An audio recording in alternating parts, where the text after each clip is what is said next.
Okay, here's the proof for Math 117 Class 9, and I'm going to preface it with an interesting example.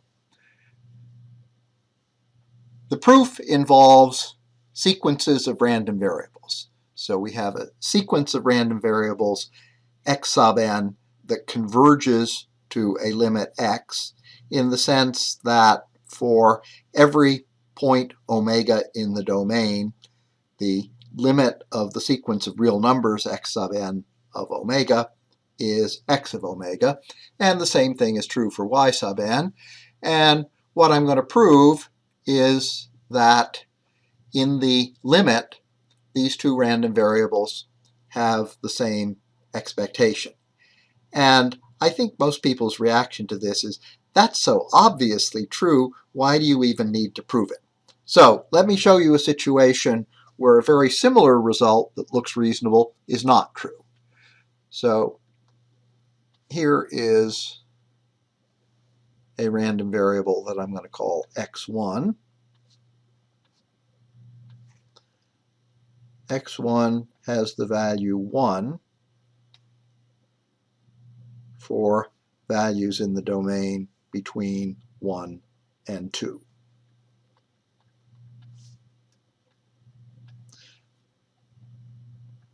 And clearly, the expectation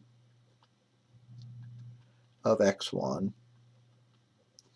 is equal to the integral from 1 to 2 of omega with respect to omega. Now I invent a new random variable. I'll call this one x2, and x2 has the value 1/2 when x is in between 2 and 4, and it's apparent that the expectation of x2 is the same as the expectation of x1 because we have half the probability of getting twice the value.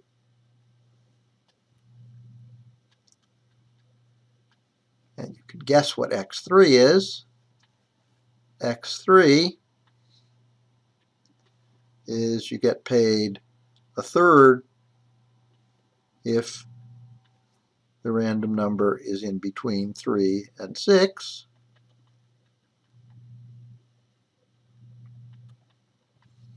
And that has the same expectation as my first random variable.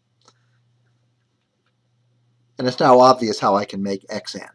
So I have a sequence of random variables, and they've all got the same non-zero expectation. What about x? X is equal to the limit as n approaches infinity of x sub n. So let's fix omega. Here's some omega. And sooner or later, n gets so large that the value of x sub n of omega becomes and remains 0. So the limit as n approaches infinity of x sub n of omega equals 0 for all values of omega, and therefore clearly the expectation of this x of omega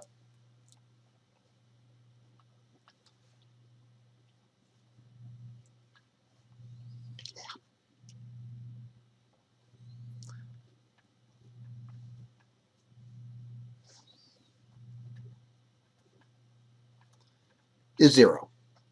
So there's a standard example of a case where the expectation of the limit is not equal to the limit of the expectations. Now I'm going to prove the result. Look carefully at what I'm going to prove x sub n is an increasing sequence of simple random variables. In the previous example, the random variables were simple. Each had only two values, 0 and 1 over n, but it wasn't an increasing sequence because for a given omega, the value of the random number probably started at 0, then briefly went up to something bigger than 0, and then went back down. It wasn't increasing. If the random variables are an increasing sequence, then the expectation of the limit is equal to the limit of the expectations. And if you have two sequences with the same limit, they have equal expectations. That's what I'm going to prove. There's a preliminary here.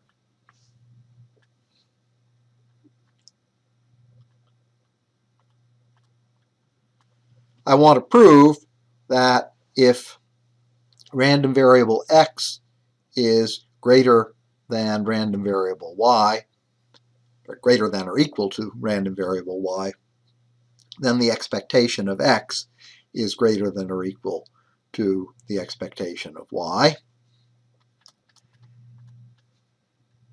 And this is easy to prove only if z is simple, so I can calculate expectations by doing a finite sum. If z is a simple random variable, then the expectation of z is simply the sum over all possible values of the random variable, only a finite number of them, of the value times the probability of the event that that value is achieved. And clearly, if z is never negative, then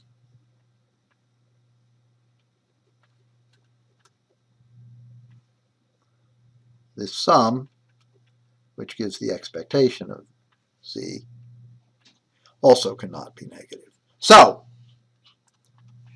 if x is greater than or equal to y, then x minus y is greater than or equal to 0. By what I just proved, the expectation of x minus y, which is equal to the expectation of x minus the expectation of y, is greater than or equal to 0. And, big surprise, expectation of x is greater than or equal to the expectation of y. Okay, now I can start on Deneen's proof. So let's consider the situation for some fixed omega in the sample space.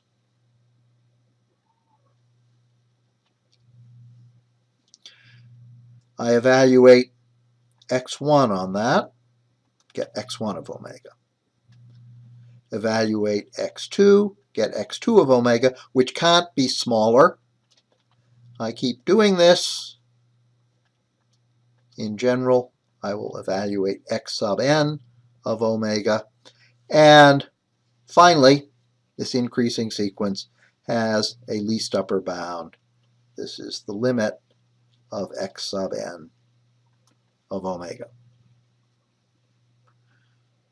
What happens with y? Well, for y, I have exactly the same limit, so these are equal. This is the limit of y sub m of omega.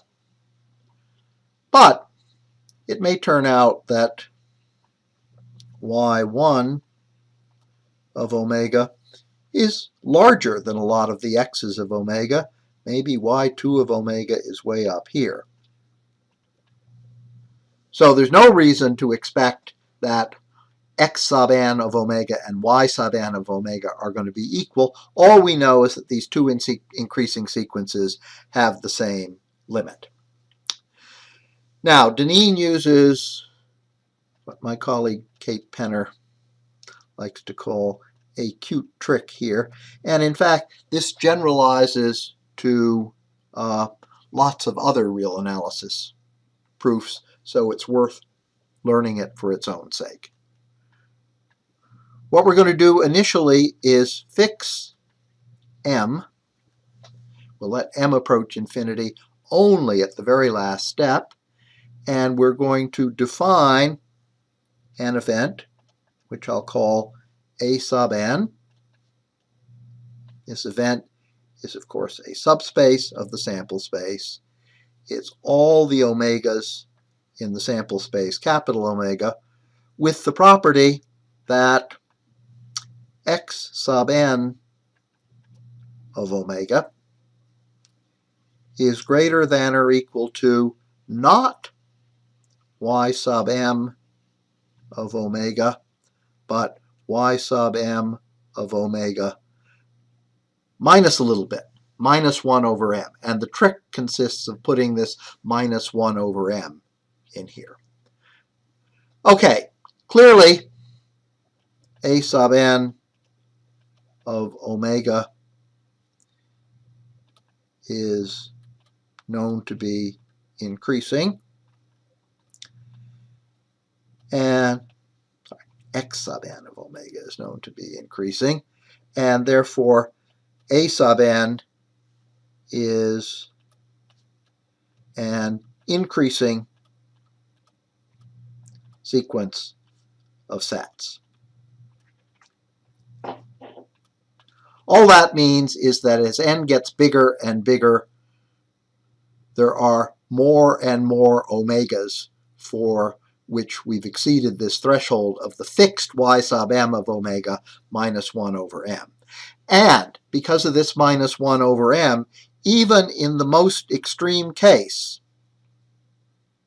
where y sub m of omega is equal to its limit, in other words, this is a trivial increasing sequence. It starts at its limit and stays there.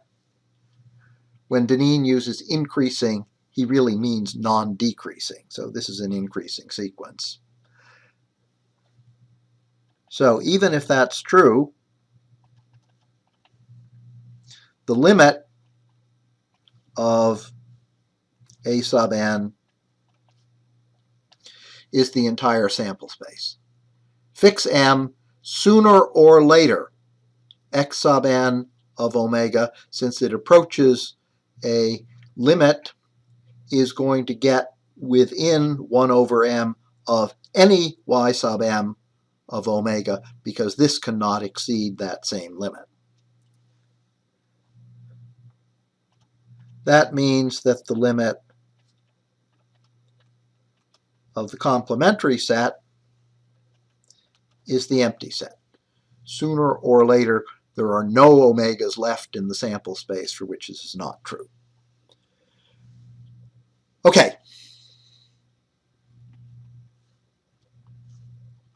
Clearly, the random variable x sub n is at least as big as what we get if we multiply that by the indicator function for a sub n, because this is going to be 0 for some values in the sample space, 1 for all the others. And we know that x sub n for every omega is greater than y sub n. We have to multiply that by the indicator function for a sub n minus 1 over m. Now when I calculate the expectation,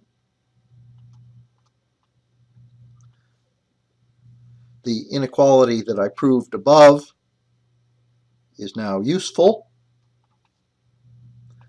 This is the integral over the entire sample space, x sub n dp,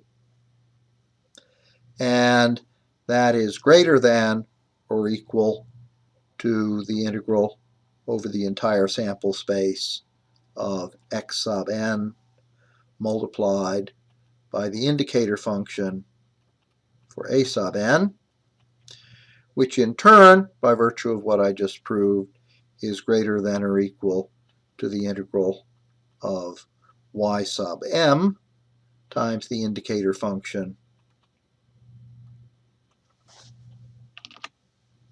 for a sub n minus the integral over the entire sample space of 1 over m. In other words, this is greater than or equal to the expectation of y sub m minus the expectation of y sub m evaluated just over the complement of a sub n minus 1 over m, or finally, just barely fitting on the page here, this is greater than or equal to the expectation of y sub m minus, well, this cannot possibly exceed the maximum possible value of y sub m, which following Deneen I'm going to indicate by these double vertical bars, times the probability of the complement of a sub n minus 1 over m. But if I now let n approach infinity, the probability of this event goes to 0, and my conclusion is that the limit of the expectation of x sub n is greater than or equal to the expectation of y sub m minus 1 over m. All the while now, m has been fixed. But now, I finally let m approach infinity. And as m approaches infinity, of course, 1 over m goes to 0. So I have shown that the limit as n approaches infinity of the expectation of x sub n is greater than or equal to the limit as m approaches infinity of the expectation of y sub m. But now I could have done this perfectly well in the opposite order. If I reverse the roles of x and y, reverse the roles of m and n, by exactly the same argument, I can prove that the limit as m approaches infinity of the expectation of y sub m is greater than or equal to the limit as n approaches infinity of x sub n. So, as is very standard in mathematics, I have proved that two quantities have the property that each of them is greater than or equal to the other. That can only happen if they're equal, and I have proved that the limit as n approaches infinity of the expectation of x sub n is equal to, and here I might as well use n instead of m, the limit of the expectation of x is equal to the limit of the expectation of y. And that concludes this rather lengthy but important proof.